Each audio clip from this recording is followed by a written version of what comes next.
விக்னேஸ்வர் வித்யா மந்திர் பள்ளி, விக்னேஸ்வர் வித்யா மந்திர் மெட்ரிகுலேஷன் மேல்நிலைப் பள்ளி, விக்னேஸ்வர் வித்யா மந்திர் ஸ்கூல் மிகச் சிறந்த பள்ளியாக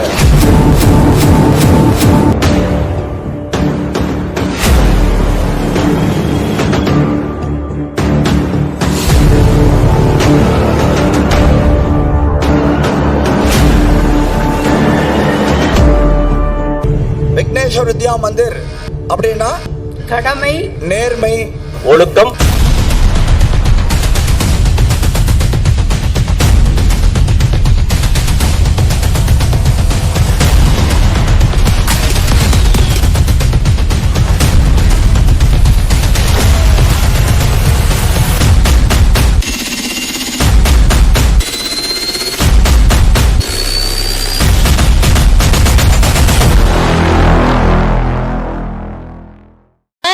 பயன்படுத்தினதா மேம்?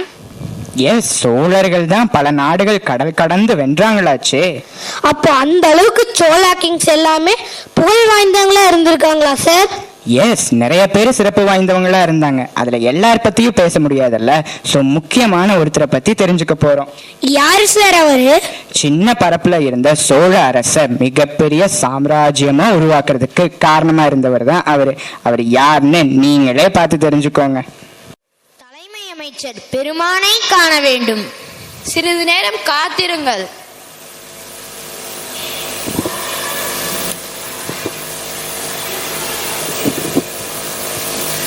தலைமை அமைச்சர் பெருமானே, தங்களை காண நம் நாட்டு மக்கள் வந்துள்ளனர். அப்படியா? அவர்களை உள்ளே வரச் சொல்.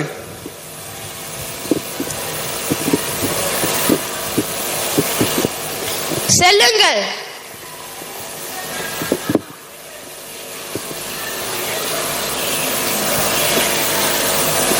வணக்கம் தலைமை அமைச்சரே. வாருங்கள். அனைவரும் நலமாக உள்ளீர்களா?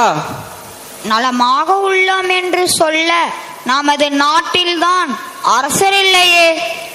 தங்களுடைய கவலையை தெளிவாக கூறுங்கள். அமைச்சர் பெருமானே, நம் நாட்டில் வறுமை தலை விரித்தாடுகிறது. அதன் காரணத்தால் கள்வர் பயம் அதிகரித்துள்ளது. தாயின்றி குழந்தைகள் தைப்பது போல மன்னனின்றி நாங்களும் தவிக்கின்றோம். அமைச்சர் பெருமானே, பகைவர்கள் அடிக்கடி நம் நாட்டின் மீது போர் தொடுக்கின்றனர். அதனால் பெண்கள், குழந்தைகள், பெரியோர்கள் என அனைவரும் அஞ்சுகின்றனர். மக்களே, பயப்பட வேண்டாம். அதற்கான ஆலோசனை கூட்டம்தான் தற்பொழுது நடைபெற்று கொண்டிருக்கிறது. நல்லது ஐயா. விரைவில் இதற்கு தீர்வு காண்பதுதான் நமக்கும் நம் நாட்டு மக்களுக்கும் நல்லது. மக்களே, கவலை கொள்ள வேண்டாம். நம் இளவரசரை தேடி நம் நாட்டிற்கு அழைத்து வருவோம். நம் அரசர் இளஞ்சேச்சென்னி இறந்த பிறகு நம் அரசியாரின் நிலை என்னவென்பது இது நாள் வரை நமக்கு தெரியவில்லை. நமது இளவரசரும் இருக்கிறார் என்ற செய்தி மெய்யா என்பதும் தெரியவில்லை. இல்லை மக்களே, நமது சோழவள நாட்டின் இளவல் நம்மையும் நமது நாட்டையும் காப்பதற்காக எங்கோ வளர்ந்து கொண்டிருக்கிறார். என்ன இது அமைச்சர் பெருமானே? தாங்கள் கூறுவது உண்மையா? அப்படியானால் அவரை பார்த்ததும் கையோடு நம் நாட்டிற்கு அழைத்து வந்திருக்கலாமே. நானும் பார்த்ததில்லை அப்பா. ஆனால் நம் இளவல் இருக்கிறார் என்பது மட்டும் என் உள்மனதில் தோன்றிக் கொண்டே இருக்கிறது. அப்படியானால் நம் இளவரசர் இருக்கிறார் என்று நாம் எப்படி நம்புவது? நம்மை காக்க ஒரு சிறந்த அரசர் இல்லை என்றால் நாம் எந்த மன்னனிடம் அடிமைப்பட்டு வாழ்வோமோ? நம் இளவரசரை பற்றி எந்த ஒரு செய்தியும் தெரியவில்லை. இதற்கு மேலும் அரசரின்றி இந்நாட்டை காப்பது மிகவும் கடினம். நாம் எப்படியாவது நமது இளவரசரை தேடி கண்டுபிடிக்க வேண்டும். அதற்கு ஏதேனும் ஒரு வழி தேட வேண்டும். அமைச்சர்களே, தங்களுடைய யோசனையை கூறுங்கள். நமது ஒற்றர்களை அழைத்து மகாராணி உள்ள இடத்தை ரகசியமாக தேடி வர கூறலாம். நமது ஆஸ்தான ஜோதிடரை அழைத்து எத்திசையில் நம் இளவரசர் இருக்கிறார் என்பதை கணிக்கலாம். நம் சோழகுலத்தை காக்கும் எண்ணியதை எண்ணியபடி நிறைவேற்றி வைக்கும் எம்பெருமானின் திருக்கோவிலில் ஒரு சிறப்பு யாகத்தை நடத்தி இளவரசரை நமக்கு காண்பிக்குமாறு அனைவரும் வேண்டி நிற்போம். தாங்கள் கூறிய ஆலோசனைகள் அனைத்தும் சிறப்பானவைதான். அதில் தாங்கள் இறுதியாக கூறிய யோசனையில் எனக்கு ஒரு எண்ணம் புதிதாக உதித்துள்ளது. என்ன எண்ணம் தலைமை அமைச்சரே? கூறுங்கள். எதுவாக இருந்தாலும் நமக்கு நம் சோழகுல அரசர் கிடைத்தால் போதும். நமது பட்டத்து யானை பிடர்த்தலை கோவில் குளத்திற்கு அருகே கட்டப்பட்டுள்ளதல்லவா? ஆம் தலைமை அமைச்சரே, பிடத்தலையை வைத்து நாம் என்ன செய்ய இயலும்? என்ன அமைச்சரே இப்படி கூறுகிறீர்கள்? பிடர்த்தலையாரிடம் உள்ள அபூர்வ சக்தியை பற்றி தங்களுக்கு தெரியாதா? ஆம் தலைமை அமைச்சரே, பிடர்தலை சக்தி பற்றி நம் பேரரசர் ஆட்சியில் நான் கண்ணார கண்டிருக்கிறேன். அத்தகைய சிறப்பு வாய்ந்த பட்டத்தியானின் துதிக்கையில் மாலையை கொடுத்து அது யார் கழுத்தில் மாலையிடுகிறதோ அவர்தான் நம் சோழர்குல இளவரசர். இறைவன் நம் பக்கம் இருப்பார். அருமையான யோசனை தலைமை அமைச்சரே. தாங்கள் கூறிய யோசனைப்படியே நாம் நம் இளவலை தேர்வு செய்யலாம். மக்களே, உங்களுடைய கருத்து? தங்களின் யோசனையே சிறந்தது என்று நாங்களும் ஏற்றுக்கொள்கிறோம். அமைச்சர்களே, நம் அரசரை தேர்ந்தெடுப்பதற்கான ஏற்பாடுகளை விரைந்து செய்வோம். பட்டத்து யானை நிச்சயம் நம் இளவரசரை தேர்வு செய்யும். ஆகவே அதன் பின் நிகழும் முடிசூட்டும் விழாவிற்கான ஏற்பாடுகளை இப்பொழுதே செய்வோம். ஆகட்டும் தலைமை அமைச்சரே. நன்றி தலைமை அமைச்சரே. யானைக்கு வழிவிட்டு பின்தொடருங்கள். இறைவா, பட்டத்து யானை நமக்கு அரசரை காட்ட வேண்டும்.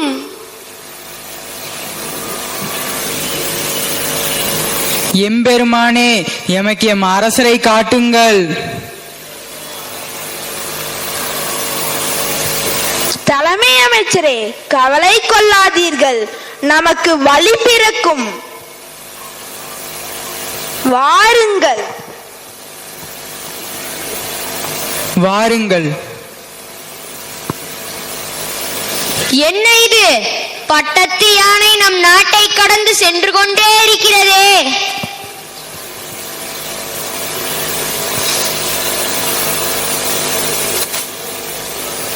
நமது அரசர் காட்டுக்குள்ளேயா இருக்கிறார்? இருக்காது. யானை பிறர் நாட்டு மன்னரை தேர்ந்தெடுத்து விட்டால் நம் நிலைமை என்னாகும்? நம் இளவரசர் நிச்சயமாக கிடைப்பார். தூரத்தில் குடிசை தெரிகிறது, அங்கு சென்று பார்ப்போம். வாருங்கள். ஆமாம், அங்கு நம் அரசர் இருப்பாரா? நம் அரசர் கிடைப்பார் என்று மனநம்பிக்கையோடு செல்வோம்.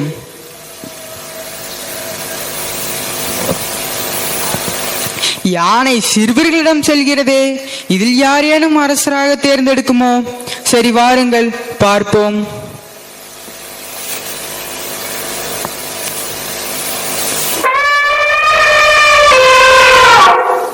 யானை ஏதோ சிறுவனை அரசனாக தேர்ந்தெடுத்து விட்டதே. இரும்பிட தலையாரே, தாங்களா? அதோ மகாராணியும் அங்கிருக்கிறார்கள். வாருங்கள் அமைச்சரே.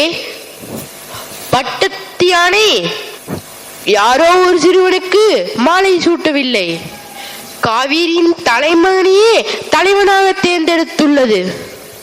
மிக்க மகிழ்ச்சி. வாருங்கள், நம் நாட்டிற்கு செல்வோம். வருகிறார், வருகிறார், வருகிறார். வணக்கம் அரசே. அவையாருக்கு வணக்கம்.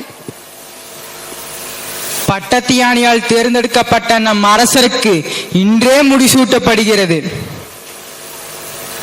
யார் அங்கே? மணிமுடியை எடுத்து வாருங்கள்.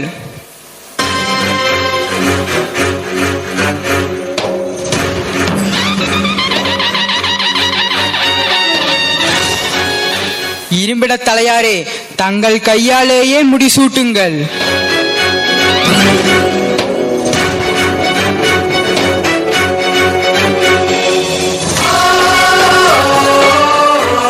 பல்லாண்டு வாழ்க. ஒள்வாளேந்திய ஒளிர் மகன் வாழ்க வாழ்க. மக்கள் நலம் காக்க வந்த மாமன்னன் வாழ்க வாழ்க. ஒள்வாளேந்திய ஒளிர் மகன் வாழ்க வாழ்க. மக்கள் நலம் காக்க வந்த மாமன்னன் வாழ்க வாழ்க. அரசரை காண வேண்டும். சிறிது நேரம்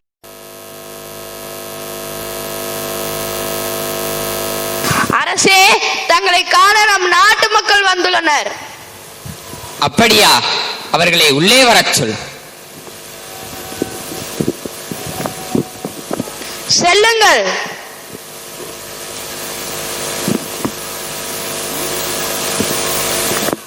வணக்கம் அரசே.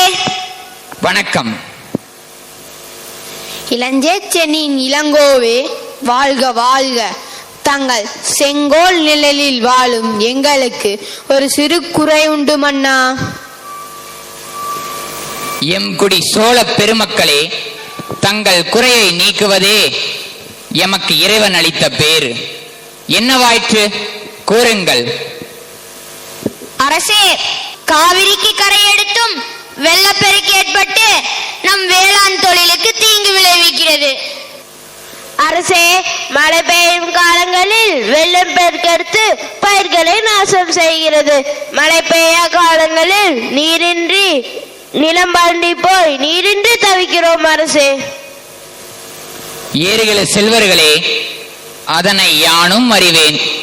அமைச்சர்களுடன் கலந்து ஆலோசித்து அதற்கு ஒரு நல்ல தீர்வினை யாம் செய்கிறோம். நிம்மதியாகச் செல்லுங்கள். நன்றி அரசே.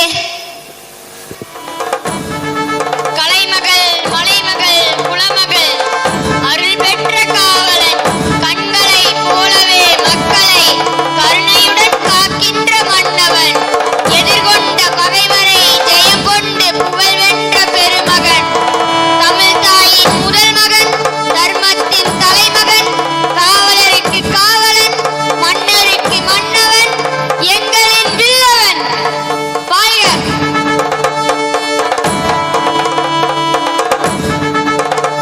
வணக்கம் அரசே. வாழ்க மக்கள், வளர்க நாடு.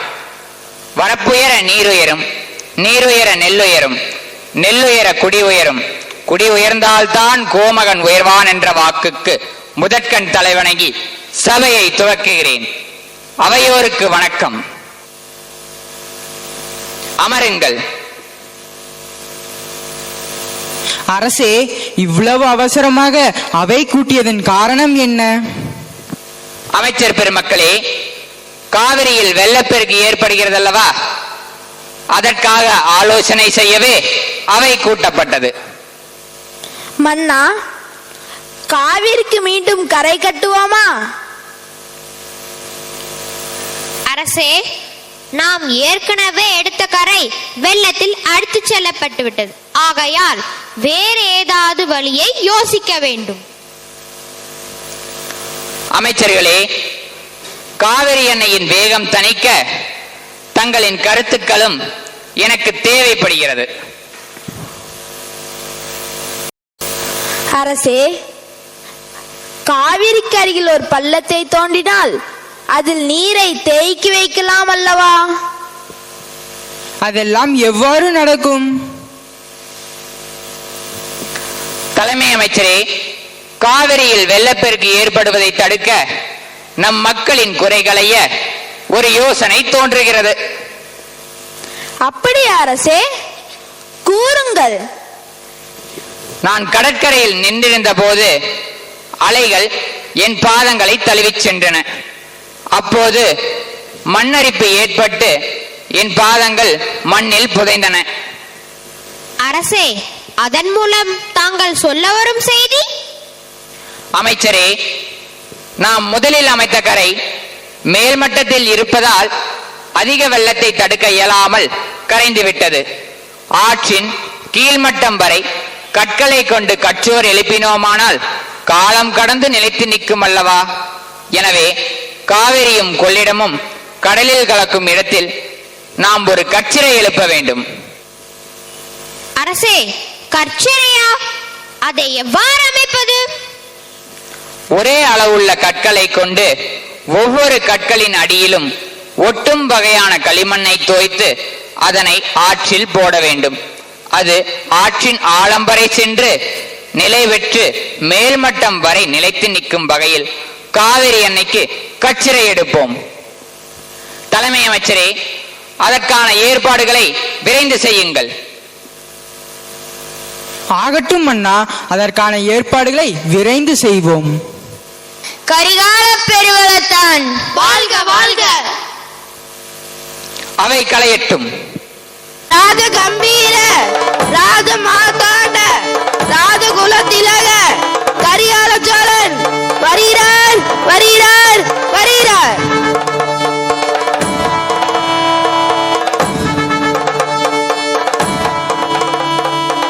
பேரரசே, வருக வருக. அமைச்சர்களே, கச்சிரை அமைக்கும் பணி நிறைவாக நடைபெற்றுக் கொண்டிருக்கிறதா? ஆம் அரசே. கற்களில் களிமண் பசையை ஒட்டி விரிவாக போடுங்கள். மக்களே, வேலையாகட்டும், கற்களை போடுங்கள்.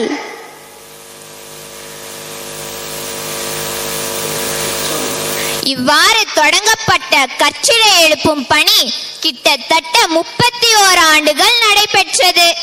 காவிரியில் வெள்ளப்பெருக்கு ஏற்படும் காலத்தில் இப்பணி நிறுத்தி வைக்கப்பட்டு வெள்ளம் வடிந்த பின் தொடரப்பட்டது. அதனாலேயே இவ்வணையின் கட்டுமான அமைப்பு வெள்ளப்போக்கிற்கேற்ப சற்று நெளிந்த வகையில் இருக்கும். தமது 53ஆம் அகவையில் காலத்தால் அழியாத காவிரி அன்னையின் மீது எடுத்த கற்சிறை பணியை முடித்து சோழர்குல பெருமையை நிலைநாட்டினார் நம் தமிழ் மன்னன் கரிகால பெருவளத்தான்.